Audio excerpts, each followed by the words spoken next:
Hey guys, welcome back. I hope you're having an amazing day. Let's get right into the stories. The first story is titled, An Entitled Father Tried to Get Me Kicked Out of the Store for Having Big Breasts. So the only reason the entitled parent in this story didn't go to prison was because I was 18 at the time, but the fact that this happened the way it did still pisses me off. So when I turned 18, I started working at a call center and often walked around the city a lot in order to avoid my toxic mother. Yes, I know what you're thinking, but I was safe and always had a form of self-defense. I was young, but not stupid. Anyway, that year, I experienced another growth spurt and went from a C cup to a double D cup. And I was getting a lot of weird looks when in public. As much as I hate to say it, I was a pretty young and naive girl. So I never thought it was because of the way my body changed, but I preferred to keep my distance from people.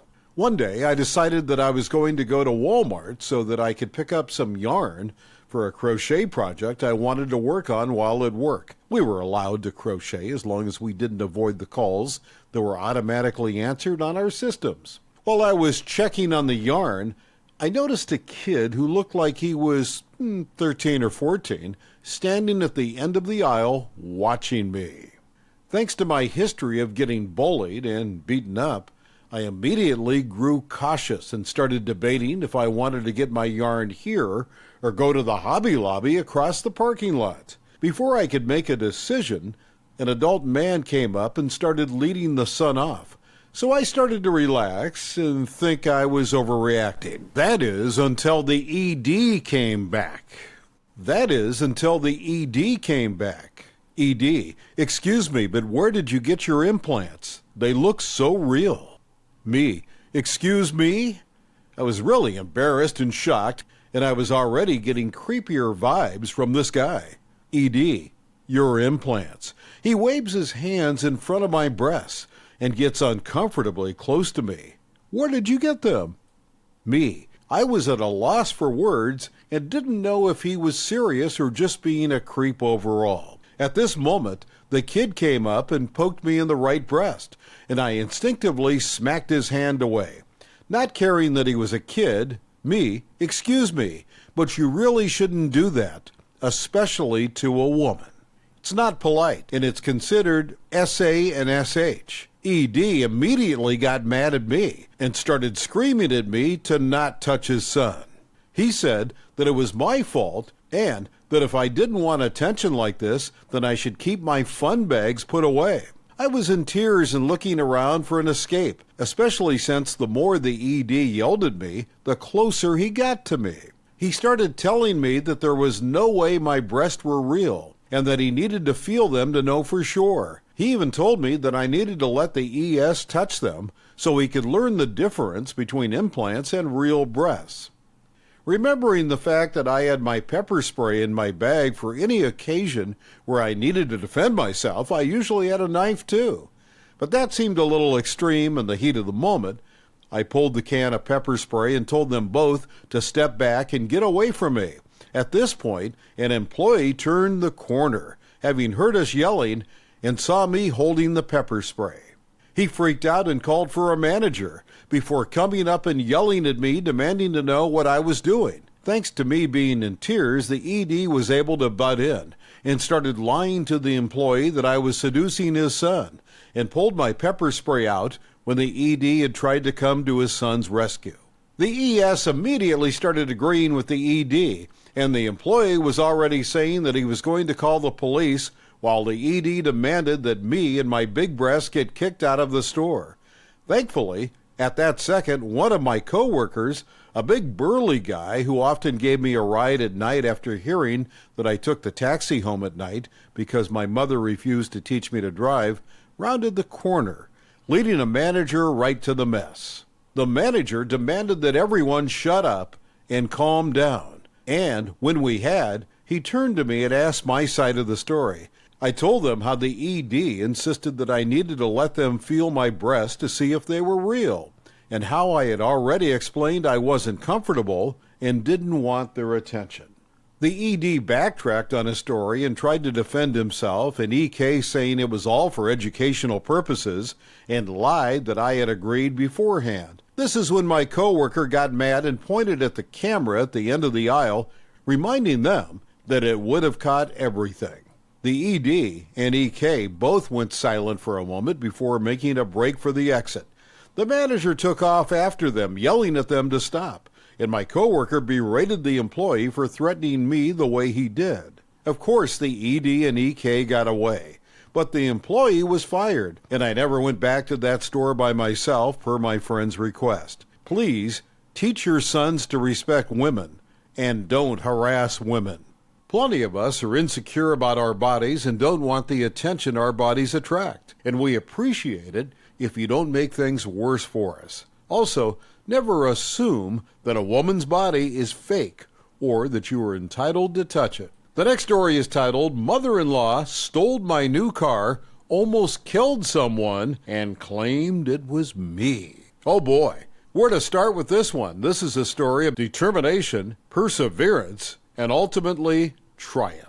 A tale that depicts the bravery of a man who stood up against an oppressor and proved his innocence amidst difficulties. The story dates back to when I, the protagonist, had a difficult relationship with my mother-in-law. Our relationship was defined by her habit of borrowing things from us without asking and making excuses for her actions. It was a never-ending cycle of annoyance, but I never imagined it would escalate to something as serious as it did. One day, she asked to borrow my brand new car.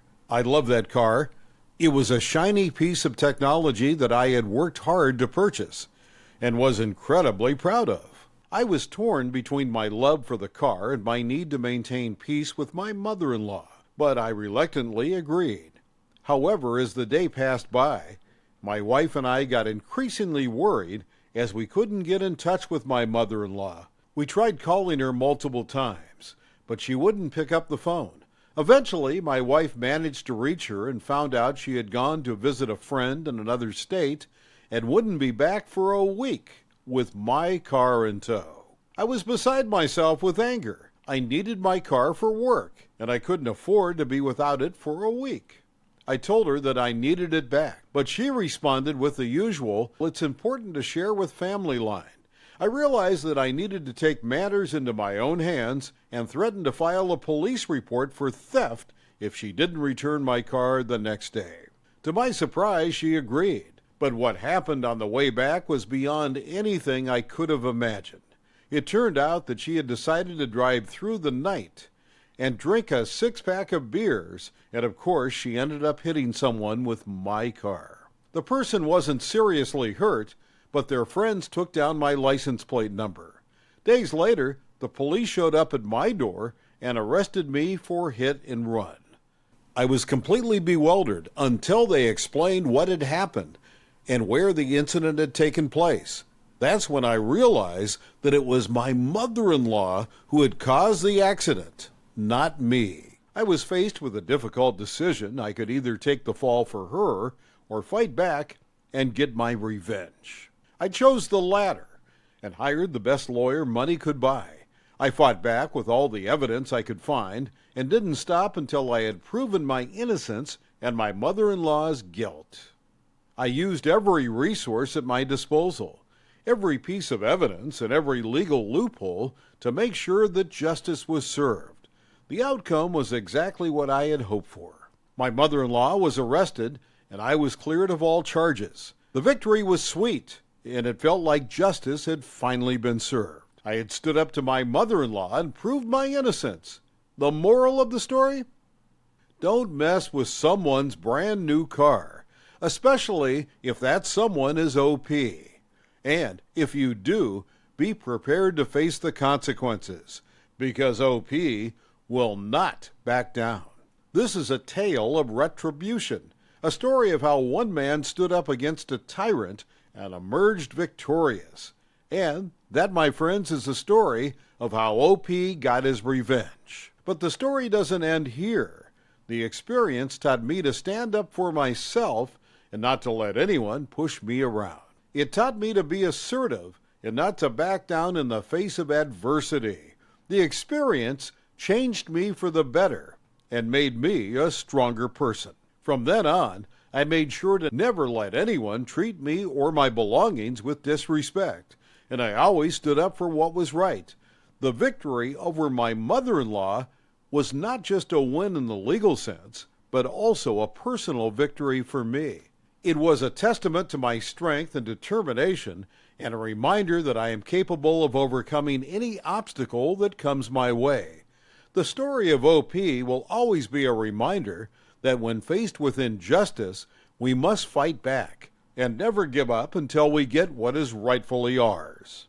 The next story is titled, An Idiot Bridesmaid Meets an Unmovable Force, My Mother. A conversation with fellow crafters reminded of the story, so I figured I'd share. Some quick background. My baby brother was born terminally ill, and the long hospital stays and expensive meds kicked in around 6 months old. To cope with the huge medical bills, Mom worked some odd jobs over the years, including making custom wedding and bridesmaids gowns. My mom had a few die-hard rules. Number one, she did all of your measurements. I heard the lecture of vanity fibbing only results in a poorly fitting dress more times than I can count. Number two, all final fitting must be completed at least 3 weeks before the wedding. That way, if Dewey had an emergency hospital stay, she'd have time to arrange for someone to sit with him while she went home to finish a job. He was nonverbal and needed a constant companion. This particular bride wanted all of her bridesmaids in pastel organza dresses. Organza is a gauzy fabric. The base dresses were white, covered with these colors. Unfortunately, the bride had more bridesmaids than pastel shades the fabric came in, meaning one lucky bridesmaid wore tan. The bride refused to start a fight by assigning colors, so it was first come, first serve. When you came for measurements, you got to pick from the remaining colors.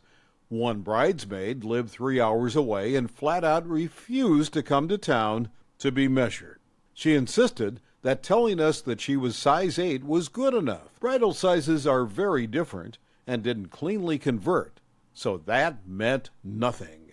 Mom finally reached the compromise that a local seamstress could measure her and send in the measurements. 1 month before the wedding, Dewey was admitted into the ICU to be placed on a ventilator. Mom now had to find coverage enough to get 8 dresses finished off in the next 2 or so weeks. She pulled it off thanks to amazing friends, but it was tight.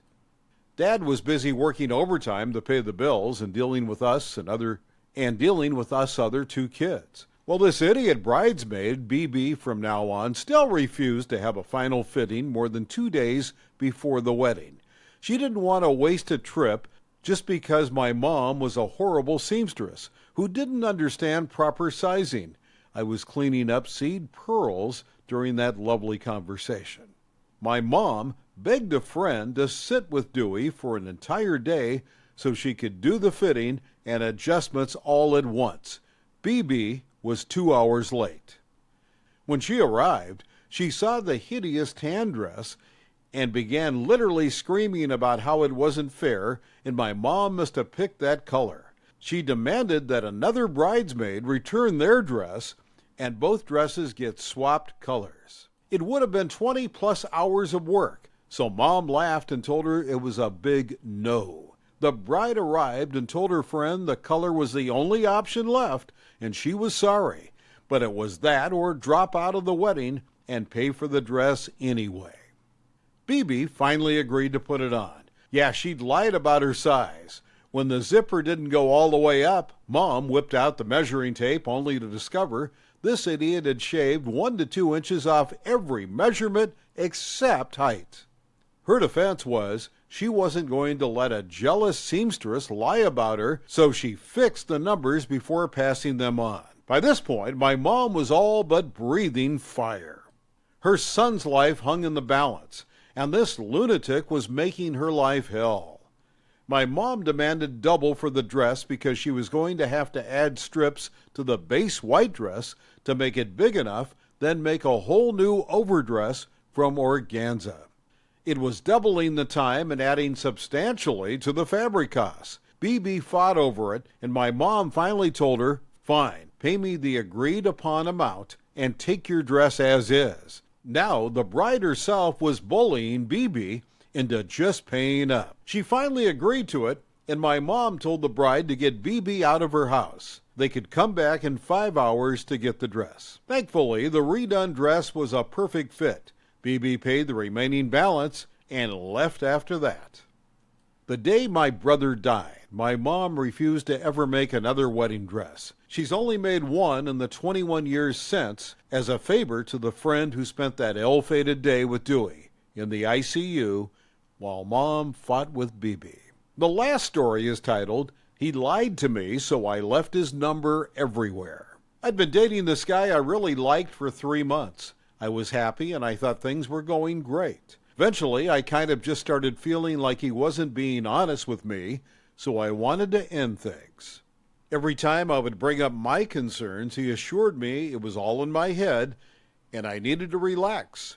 He had at least 2 chances to leave me alone. The day before yesterday, he showed me something funny on Facebook he had posted, but when I went back the next morning to see if I could send it to one of my friends, and it wasn't there. So I started searching him under a different name, and I found his real Facebook with all the pictures and videos of his actual long-term girlfriend in another state. He looked very much in love, and I was very disappointed because I never knew and wouldn't have stayed around if I would have. And I gave him chances to leave me alone. So yesterday I spent all day signing him up for everything I could find that asked for a number. Cat facts, weather updates in different states, car insurance quotes, life insurance, Bible verses, coupons, everything I could find. His phone will be so full of spam. Then I posted screenshots of our conversations all over their pictures together from as recent as the night before. And I took out his name so the number was visible at the top. He was so mad at me. I have never done anything like this before, but for years men have been lying to me, breaking my heart, making me feel stupid, and it hurts. And I just snapped. But I do not feel bad, and I will not apologize. Thank you for watching. I would really appreciate it if you could like the video and subscribe to our channel if you haven't already. We'll see you again tomorrow.